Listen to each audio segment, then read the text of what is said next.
Hello and welcome to the Crypto Science Society podcast. I am Jason Cordova, and with me is Jene Conrad. Say hi, Jene. Hello. Together we are your guides to the archives of the Crypto Science Society, an organization dedicated to the study of strange and unusual phenomena. On today's show, we will be discussing the Mothman Prophecies. And so for those of you who don't know what the Mothman Prophecies, our biggest source material is coming from John Keel's New York Times bestseller, The Mothman Prophecies. But it's a series of phenomenon and experiences that happened in West Virginia from about 1966 to 1967, right before the Silver Bridge in West Point, West Virginia, collapsed over the Ohio River. Yes, and it was a really remarkable situation, full of high strangeness, intrigue, men in black, bizarre, and the name of the prophecies comes from the idea that many people believe that the actual the destruction or the collapse of the Silver Bridge may have been prophesized by some of these maybe otherworldly entities, and or maybe simply that the high strangeness itself may have been some kind of a synchronistic connection. So without further ado, let's dive right into it. What happened, Jene? So I'm going to read a small excerpt from the book, The Mothman Prophecies, just to kind of give you an idea of kind of what happened. So the time was 5:04 p.m. Still screamed. The 700-foot suspension bridge twisted and the main span split from its moorings at either end. Electric cables strung across the bridge snapped in a blaze of sparks. 50 vehicles crossed into the black waters of the Ohio, tons of steel smashing down on top of them. And so during this, it was in the middle of rush hour traffic. The bridge had weight that it just couldn't sustain anymore. 46 people ended up dead, and 2 of which ended up lost and never found again. Which in terms of those 2 lost, there are some suspicions in terms of high strangeness of what might have happened to them. Really? Like what? Like being abducted by aliens. And so what's really fascinating about this particular situation is that there was just a lot of activity going on leading up to the collapse of this bridge. The kind of first report that it started with was there were 5, I can't remember November 12th, 1966, there were 5 men in the cemetery who reported seeing the Mothman or some sort of moth-like entity. What were they doing in the cemetery, Jene? Digging graves. Oh, a perfectly reasonable thing to be doing. What time of day was this? I don't remember. I think it was in the evening. Because that's when you do that. Right. Let me see. Let me be a little bit more specific. So I don't have like a specific time, so we don't really know, but it's kind of interesting. A lot of experiences of Mothman happened in the day, in the evening, it's not confined to the evening. But it did start with 5 men digging graves in a cemetery. And as this starting, do you mean that this was the first recognized observance? Yeah, the first actual report that was in a paper was actually 2 couples on November 15th, 1966. There were 2 young couples from Point Pleasant. I think their names Roger and Linda Scarberry, and then Stephen Mary Marlette. They saw like a large gray creature whose eyes glowed red. And then also this idea of a flying man with 10-foot wings following their car. Following their car? Were they driving fast? I don't think, no. They were just driving through town. But what's fascinating about it is that there's a lot of really interesting... West Virginia in general is kind of an interesting place, but this particular town had known as a TNT area. It was a site of a former World War II munitions plant.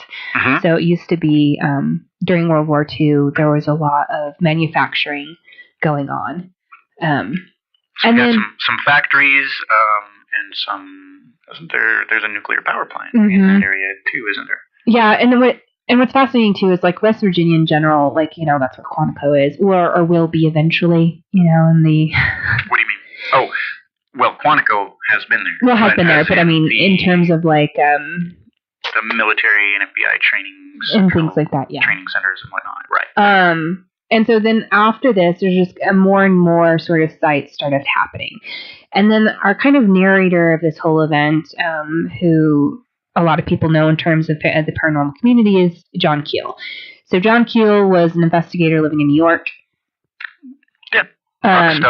Rock star of the early paranormal investigation in the 60s. And so he was kind of pulled into West Point, right? I keep getting the town name mixed up. Point Pleasant, Virginia. Which is like such a typical name of a Midwestern town, it feels like. Is West Virginia considered Midwest? It would be. Well, it could be. Kind of depends on. If anybody's listening out there, how would you West Virginians identify? Yeah. I personally feel like it's part of the South.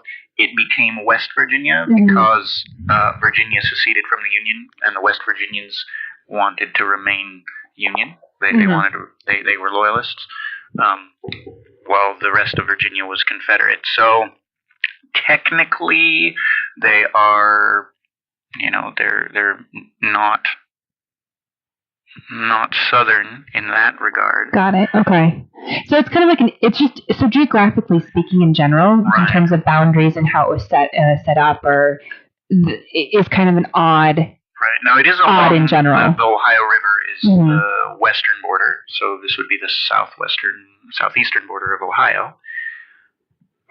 So we are kind of getting into the Midwest, right? Okay. And what is also interesting about this region, West Virginia, if you will remember, was also the site of the Flatwoods Monster incident. Oh, I don't remember that.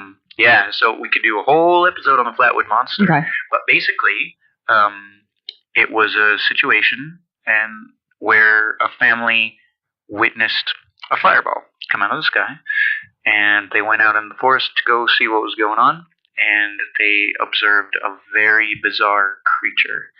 Something with massive glowing red eyes. I think it may have even shot fire from its eyes. Interesting. It had a very unique configuration. It kind of looks like some kind of like an alien robot with a skirt floating around in the forest. And I don't know that there's been any kind of direct connections attempted to be made between the Flatwoods Monster and the Mothman itself, which I think may be relevant to go into a quick description of what the Mothman itself may be, or what it's observed to have been. So the typical sighting of the Mothman, which I think is kind of interesting, is sort of this very large man-moth hybrid-looking creature. And so, like, this idea that there's always, like, these red glowing eyes, a very large creature with, like, a wide, like, moth wingspan. Right. Something like the average size of a human being, right? Mm-hmm. Humanoid configuration. Yeah. But larger, around, like, 7 feet. 7 feet tall. And I believe Keel describes the witnesses reported a wingspan approaching somewhere around 10 feet. Mm-hmm. And there has been studies, obviously aerodynamics and physics would prevent a creature of that size. It wouldn't really be able to fly work with a wingspan of that size.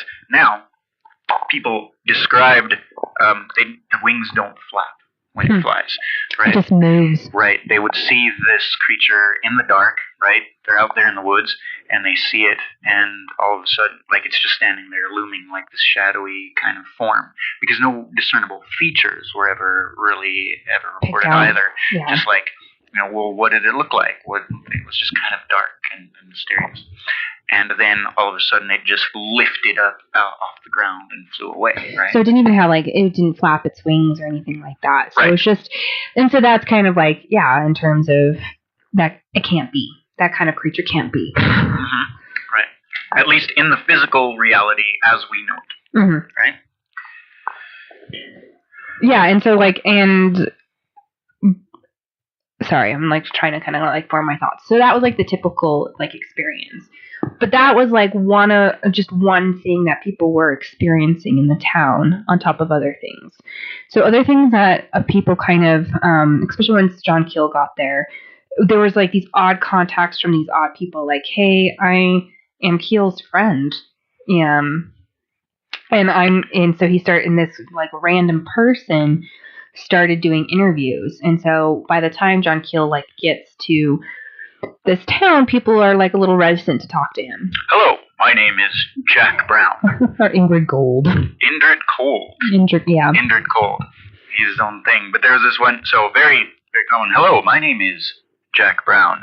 I am a perfectly normal human. Actually, the quote was, I breathe and bleed just as you do. So, to give you some context on kind of these interactions, so for those of you who might not know, it kind of falls into the line of Men in Black.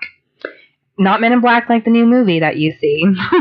Though that would be kind of really interesting. And so, there's these individuals who are dressed in black, Men in Black. A lot of people, I kind of antiquate them maybe to the FBI later. But what's kind of interesting is that they always seem a little off. They're either wearing clothing that seems a little anachronistic to the time, either a little old or a little futuristic. A lot of times they have their feet. A lot of people take a lot of time to talk about their feet. The idea that they seem to have more these platform type of soles on the bottom of their shoes, or they have these interesting material lined in their clothing, and they never seem to be wearing any sort of protective layers. This is the winter in West Virginia, and they're not wearing any coats. And they're out there in suits. And they're out there in suits. Fedoras, and there are a lot of times these experiences with these Men in Black are also they're driving cars that are old. So it's this car, but it's in pristine condition. Mm-hmm. Right, like a 1940s Roadster. Yeah. All black. But it looks like it just was popped out of that time. It's not old or run down. It's in pristine condition. Right. And so there's a lot of these different experiences, and they also have really weird names. Not weird, but what makes them weird is that how normal they are. Or they introduce themselves in this manner, mm-hmm. right? A very common Jack Brown or mm-hmm. John. Keel. I'm just kidding. John Smith. John Leek. My Nodge Leek. Yes, that is my name. Yeah. I'm looking for John Keel. Have you seen him? Yeah. So the mannerisms are really odd. The other thing that a lot of people experience when they're talking to these individuals that I always find really interesting, which we'll talk a little bit later, hopefully in the podcast, is the acoustics of it, is that their voice seems slightly off. Or they're talking fast, they're trying to slow down their speech. And also in terms of recordings as well. The speech is really strange. So that's another experience that these individuals are having. On top of it, you have your typical UFO sightings happening as well. And in terms of also, and then also what's also really fascinating, which is kind of certain evidence that's kind of weird and strange, how do you account for it, is the radiation burns in the eyes. So there's a lot of different individuals who see a UFO, these bright lights, and then also have retina damage.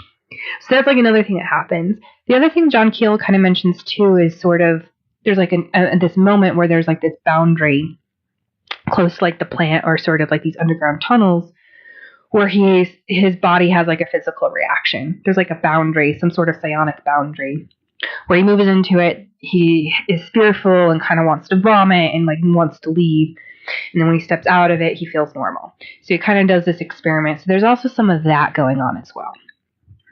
The other thing, I'm trying to think, I'm missing a couple of other ones. No, that's, I think that's really the core of it. But that's the core of it. And so then you have all these other, and then how people kind of relate to it. Maybe the Mothman is sort of this angel figure. So people are out there walking around in the woods, mm-hmm. digging graves. Not in the woods, though. They're digging graves in the cemetery. You do. Couples are out there, making out like you do, right? And they're encountering this weird, allegedly, potentially cryptid creature. Yeah. Which is also important to note. This is kind of unique to this time and place because we look at, a lot of times when we're studying cryptids, we look at traditional stories from that region, from the indigenous people of that area. Is this something that has been witnessed and interacted with for a long time? And it doesn't seem to be the case with this specific entity. Yeah, and there's so some people think that there was the apartment bombing in Russia. So some people Chechnya? think Chechnya. who think that this creature prophesies that as well. But it's kind of, this creature really seems to be located to this space in this time period, because I think it's more, in my opinion, I think it's more like, this is similar, but like in Russia, what's kind of fascinating though too is that there is a sort of like an owl cryptid kind of creature that seems to be in Russia. Which maybe we could do a follow up and comparative episode on that. So that would be because I haven't been able to kind of go in any more in depth than that, but I do think it's interesting. There, it's more of an owl composite tree than it is a moth. Is that maybe the witness interpretation of it? Because really, this being, I mean, it's a Mothman, right? But also, I've heard people describe it as the Birdman or an Owlman as well. Like, there are some of that. I think maybe because we know it as well as the Mothman is because of Keel's book.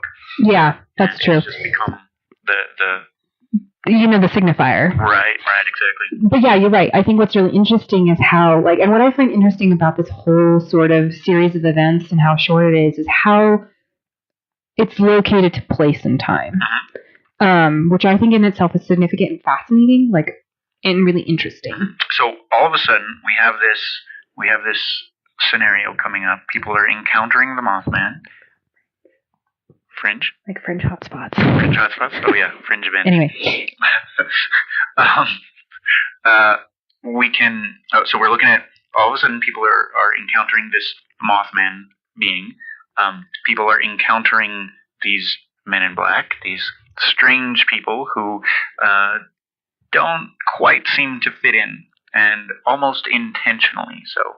Either that or they don't seem to care. Or, there's a whole idea of what is going on with the Men in Black side of things. And which also, maybe talk a little bit about. Oh, absolutely. Those two main things, common UFO sightings. But then how does this all tie in with the bridge, the collapse of the Silver Bridge? Well, I think that's really interesting. And Jason and I were talking, like, before this, just kind of prepping, sort of like, was there a fringe event going on? Was there, like, misdirection? I think there's a lot of, like, interesting things that we could really kind of talk about and deconstruct here. And by fringe event, we're talking about like the show Fringe. Yeah, kind of, if you watch the show Fringe, sort of the idea of, like, here is sort of some weird science maybe going on, or like because what I think might possibly kind of happen is that I think it's like, geographically speaking, this town's a little isolated. It's really close to a lot of, like, government facilities. I think, like, you could have had like an experiment going on, especially in terms of some, like, the weird psionics that are going on. I don't know if I'm using that word correctly, but whatever. In terms of, I kind of always feel like the Men in Black are misdirectors. In my opinion. Like, I think it's sort of like, let's get people a little paranoid and worried and focused on, like, this weird strangeness. So people are focused on that. Look at me. Don't pay no attention to the man behind the curtain. Yeah, exactly. And because it's just sort of, because, like, a lot of times when people are doing things that they don't want you to see, you're not going to, like, go out and make a big show of it. Right. Unless you want somebody to be paying attention to that. So it just sort of strikes me as interesting that all this stuff was going on, and then you have, like, these individuals who are like, hello, my name is blah blah blah. Can you tell me why John Keel is here? Right. Why the heck is this surrounding him? Like, why is John Keel like the center of this attention? And you could talk about all the different scenarios. I just think it's interesting. Right. And I think we do sometimes. I think we're talk about, like, a great incubator for some sort of experiment. Absolutely, right. So you've got an isolated town in the 60s. We're just kind of coming out of. I mean, at this time, people are. I mean, arguably, there's still people who are living their lives in a different way to maybe what's going on around them. But essentially, this is still kind of a down home, isolated area. People kind of simple folks. But it's a good I suppose if you were to take a core sample of Americana Mm-hmm. in 1967, right? Where would you go? And oh, how conveniently close to all these, government facilities. Mm-hmm. So let's say, hypothetically speaking, we have somebody who wants to do an experiment, whether it's human or otherwise. Right. Anybody.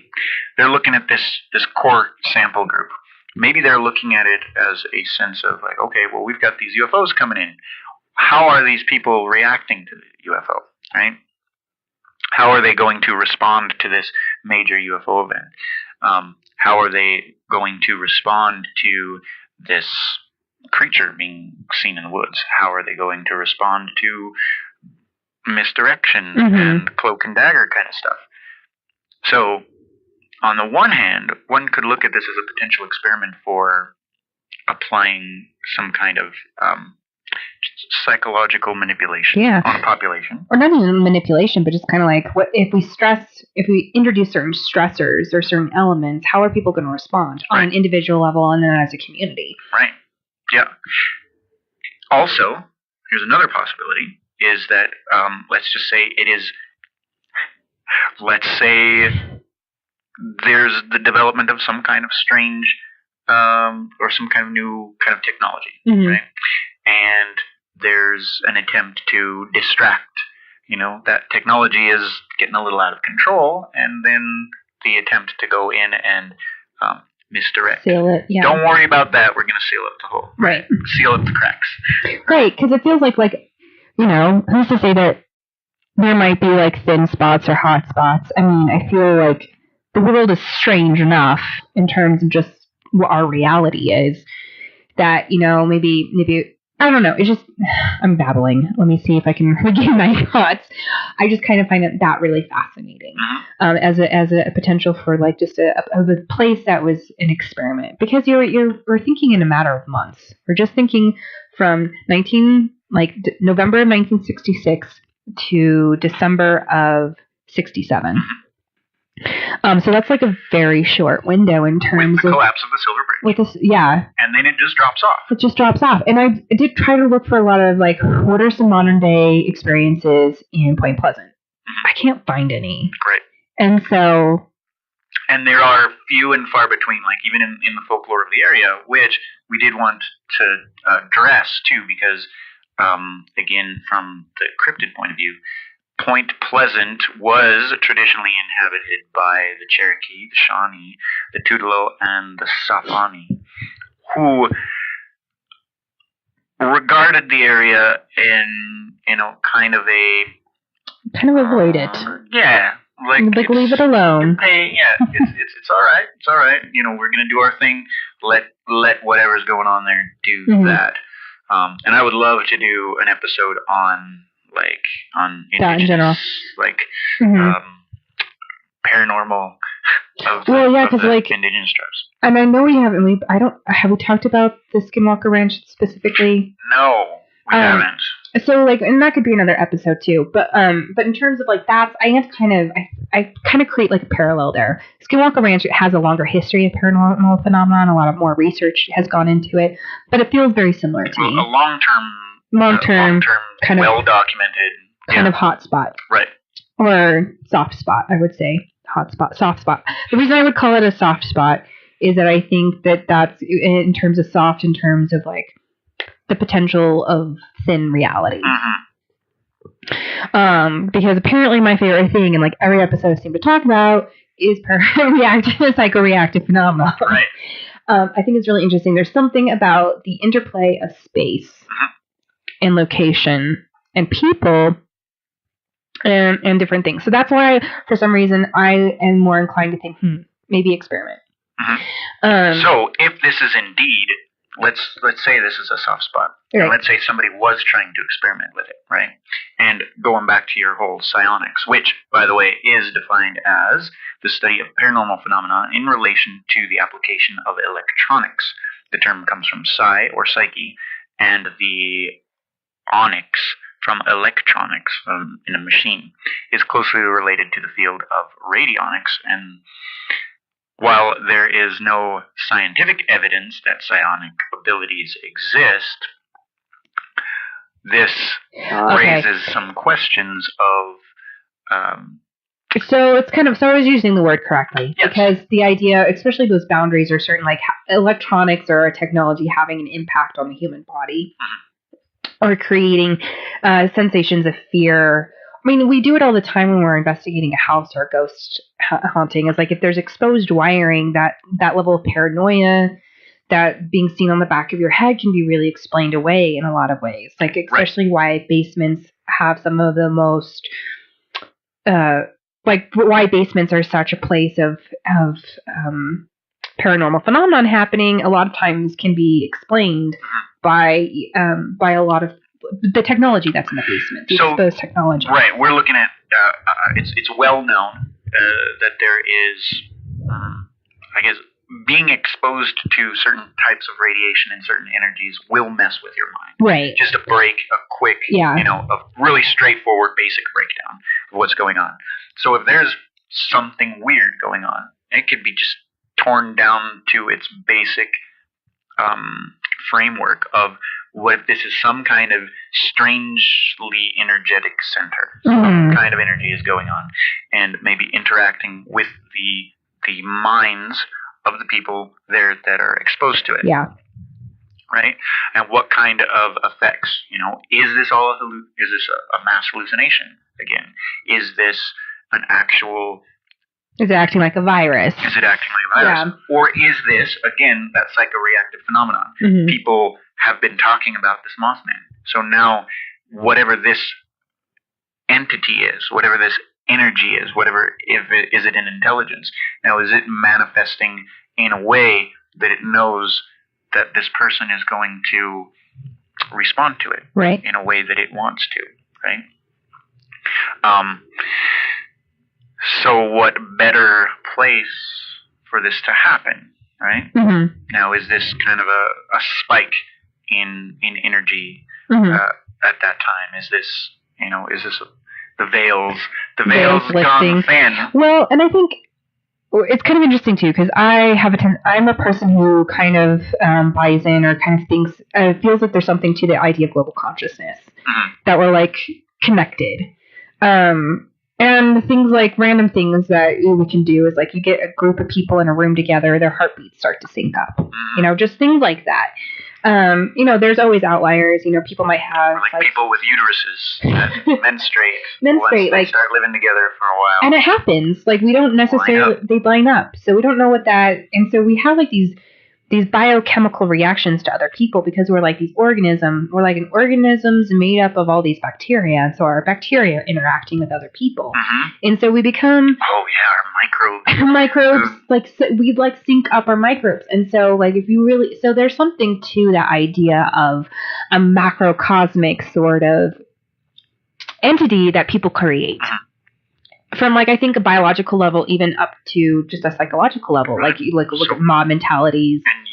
And Jung postulates this collective unconscious. And so, and there's so many studies being on it. We should do a whole episode on the a global consciousness, because there are actually more and more scientists studying this, which is really fascinating to kind of really look into kind of how they're doing that. Monsters from the id, right? Yeah, like the Forbidden Planet. This whole idea of this manifestation of this, this mad scientist on another planet. He's like inventing this invisible monster to protect him and his family. Yeah, and it's wrecking everything, but it's in his own mind. Right, but it's real. Yeah, right. And so it's like just because it's not real doesn't make it real. Just because it's not real doesn't make it real. Real? Not real? Just because it doesn't exist doesn't make it not real? Wait a minute. Double negatives here. Double negatives making things positive.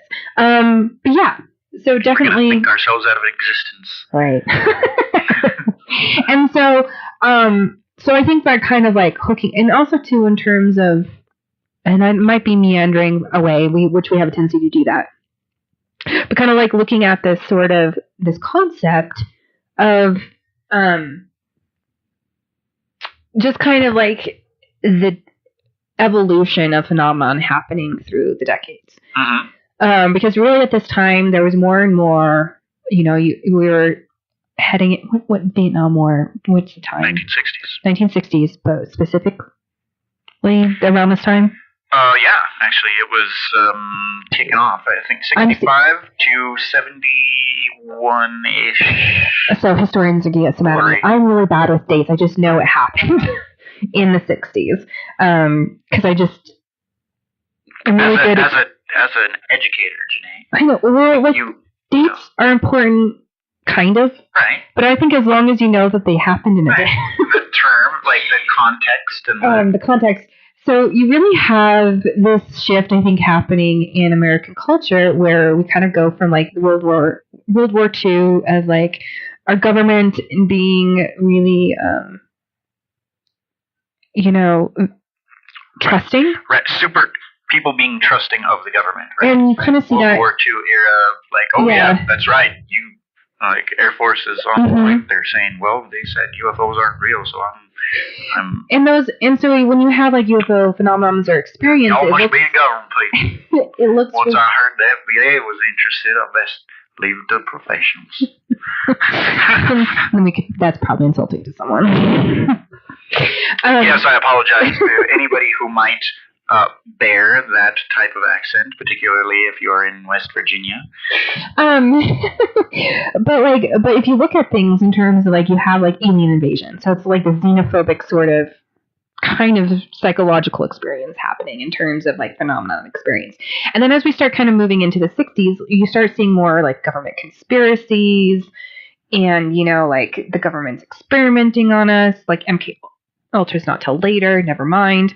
That's like 70s, 80s. Yeah. That we know of. That we know of, right? As far as we know of. Which is interesting, because then you kind of because some conspiracies have been proven true. So I think that's also really fascinating. So you start to have these people coming in and like investigating, and people being really sort of weary of it. And it's harder to get more information. And so I think that's also really fascinating in terms of global consciousness, in terms of psychoreactive phenomenon, and kind of how images kind of shift and change. Which I just think is interesting in general. Which kind of leads us back to like the Men in Black, which are just fascinating entities. Right. But we also don't see them as much anymore. Not in the same way. Not in the same way. They've changed. In fact, much of the mythos that we get from the Men in Black is from this incident. Yeah. Like John Keel did a very good job documenting it, and he's written a number of other books where this kind of thing is happening. But it's also, it's not like the Men in Black themselves are isolated, right? Right. It doesn't happen too incredibly often, but it's almost kind of an indicator of, if Men in Black are involved, like, oh, now we got something. Now we got something interesting. I kind of feel down that I've never had Men in Black encounter, because it's like, so we must not be on the right track. Do you really want to be encountered by them, though? I really don't. I want to meet Jesse Ventura in the hotel. I'm good. Yeah, I have enough like weird, strange experiences that I can't quite, I can't put any sort of information to, that I don't think I need something like that to happen. Oh, hi, where's Jene? She went to get some ice. Yeah, I'm not here right now. And that's when I knew something was strange. Normally somebody drives into my... That's another thing maybe to kind of mention I think is interesting, is that, so maybe we should talk about communion at some point as well, or did we do that? I can't remember what we talked about. Well, we did not do an episode. We have not yet done an episode on communion. Whitley Strieber is his own person, yeah. Event. But that's the other thing too. If you think about that book's creating sort of the image that a lot of people kind of collectively decide, yeah, that's what we're going to go through. So even that alone, in terms of presenting new information, or even an isolated situation, and then suddenly the Men in Black become this big sort of cultural permeable reference, which I think is interesting. It is. it is definitely fascinating, and it is it's its own thing. It's its own entity altogether. Yeah. But the relevance is that it is a big part of this situation right Mm-hmm. here. What happened? So, what really did happen? Like, why is this such a big deal? In terms of like a paranormal phenomenon, or just the story? I think, and what I appreciate about John Keel's book, and it feels very much like a novel, but he presents it in such a journalistic way. Like, it's very matter of fact. Like, this was the experience. This is the interviews that people had. These are the documented cases. Like, he's constantly in contact with this one person at the paper. She does a lot of like the reports. And so what I think is really fascinating is just sort of a collection of eyewitnesses. And sometimes a lot of people like to discount eyewitnesses and just kind of leave that. But the amount of them, the collection of them is significant. And this is a big deal. And like in the terms of folklore, right? Like we talked last episode about, why is folklore relevant for cryptoscience? Well, it's at the heart of it. That's humans interacting with space and environment. Right. And so it's modern day folklore, like gathering, like here is something that's happening in a community that they're all relating to, maybe in different myriad ways. And that documentation is like still really important. Right. We might not never know exactly excuse me. We might not never know exactly what it is, but it could help us give better information later, especially connecting it to other things.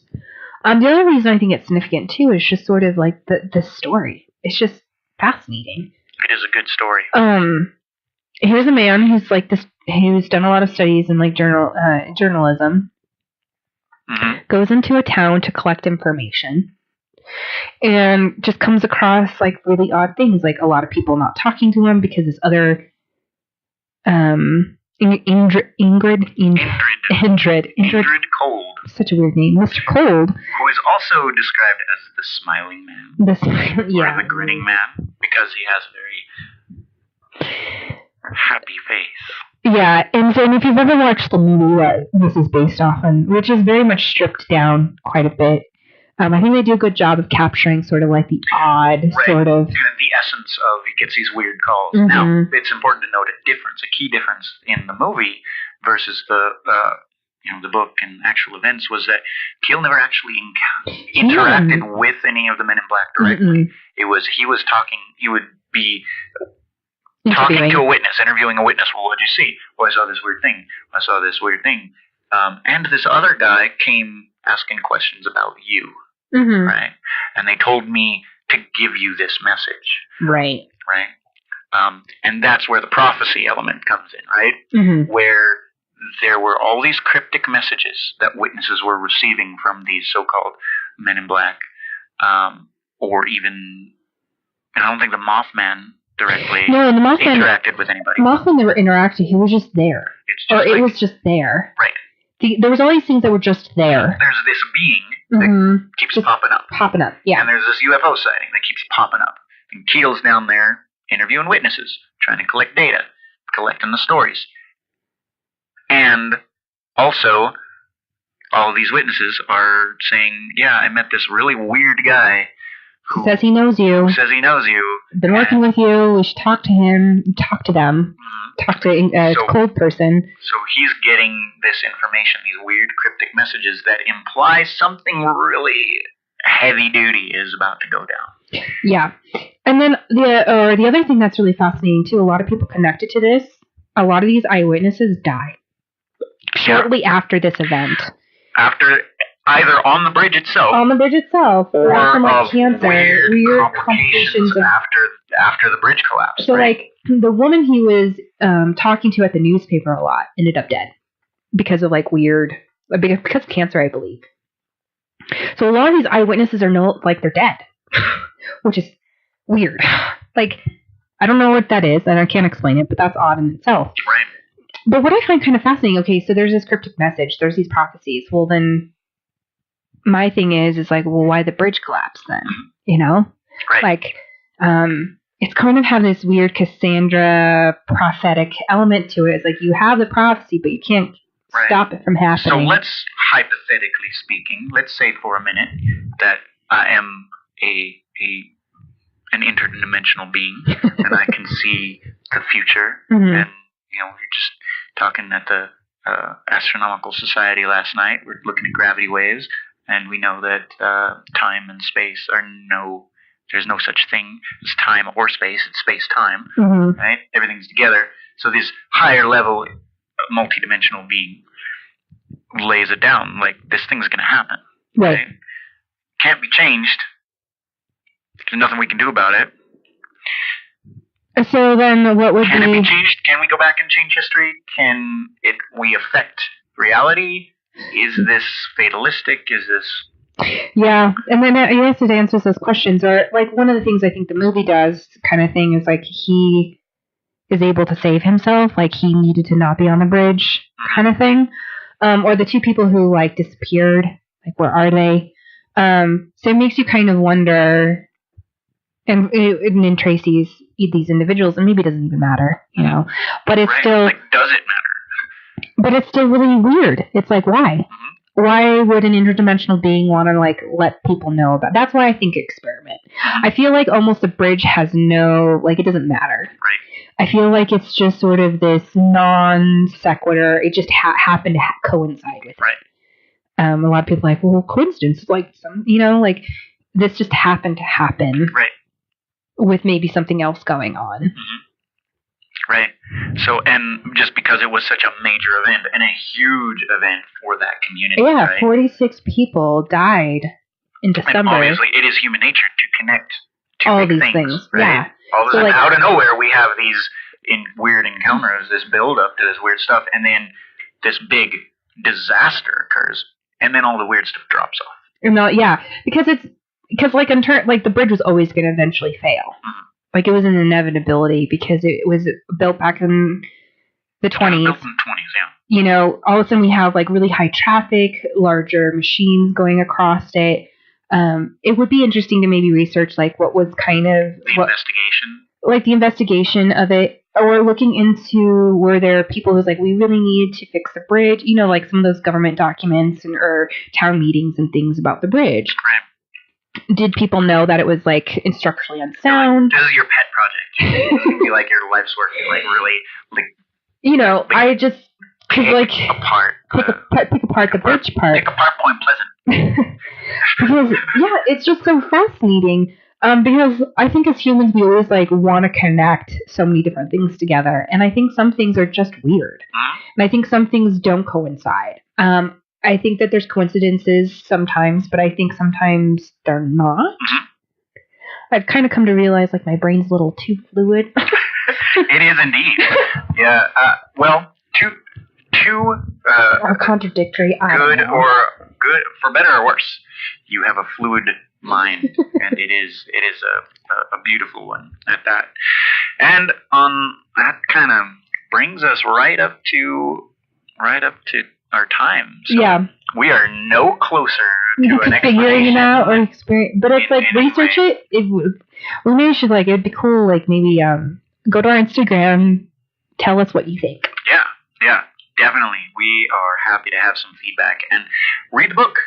Pick up John Keel's Mothman Prophecies. This is a great one. I am going to end on a quick tangent real quick before we're done. Just in terms of like the book, I kind of would love more phenomenon to be kind of written this way. Yeah. From a more like neutral sort of. Absolutely. I think he does a good job of it. Tells a story and I'm entertained, but it's also like he's not telling you what you should think. Or he's just like presenting like what his experiences were, what the interviews were. And then, And for the record, we are not receiving any money from John Keel. No, we've never met him. We don't know him. It's a very well written. It's a very well written narrative, and he does a much finer job of explaining the events than we have here. Really, our purpose obviously was not to even give a coherent summary of the events, but maybe just kind of an overview of the event, and then kind of present some theories as to why the why. But definitely check it out. Do some research. Let us know what you find out. If anybody has access to the NTSB report of the Point Pleasant Bridge collapse, that would be awesome. That would be really cool. Now that would be a weird and synchronistic moment of like, that would be cool. Find right? Like, hey, we do have this have a report. copy of this lying around. Yeah. Do you know anybody who might be interested? Oh, it's funny. But yeah, so thank you everybody for listening. What you just heard was written and produced by Jene Conrad, Jason Cordova, and the Crypto Science Society members who have collectively worked so very hard to bring this project into reality. Very special thanks to Eddie Norrie for our metal as shit graphic design work. Coming soon will be some spooky theme music by the brilliant and talented Savannah Powell. This podcast is sponsored by Turn a Page Bookshop. A paranormal investigator is sure to find a friend here. Whether you are looking for books on the occult, astrology, UFOs, abductions, or conspiracies, they have it. They love what they do, and it shows in their work. Rest assured, the talented team at Turn a Page Bookshop will take care of you. Visit their website at turnapagebookshop.com, and if you're in the Denver metro area, please stop in and give them some money in exchange for their goods. Again, thank you so much for listening. Your support is greatly appreciated. If you like this podcast and would like to hear more, please subscribe, share, let us know what you think in the comments. And you are also welcome to email us at cryptosciencesocietyx.com. Follow us on Facebook, Instagram, YouTube, and visit our website at cryptosciencesociety.com. Anything to add, Jene? No, I don't think I do. All right. Well, thanks for letting me babble. Until next time, keep it surreal.